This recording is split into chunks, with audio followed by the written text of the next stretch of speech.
কি রেট? এটা 12 টাকা, এটা 25 টাকা। এটা পিস কি 25 টাকা? 25 টাকা। ও মা বে, এই 25 টকা পিস এটা লেচু পিঁয়াজৰ সমান। এইটো পিঁয়াজ কি নাম এইটো? মুম্বাইয়া। আৰু মালটো ক'ত হয়? ইয়াতে তেজপুৰত হয়। আৰু আমি নগাঁৱৰ পৰা আমি খাওঁ, মুঠা পাই যাওঁ 50 টকা, এক মুঠা। এইটো মাল নাই এতিয়া আৰু হা? এক মুঠাতে 50 টকা পায়। এইটো কিমান কি পিচ কৈছে? 25 টকা।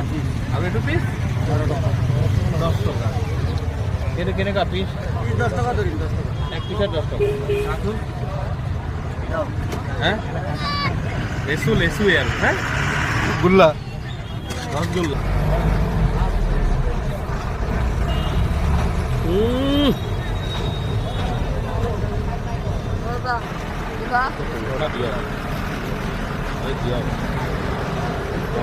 খালি মই আচৰিত হৈ গৈছোঁ ভাই।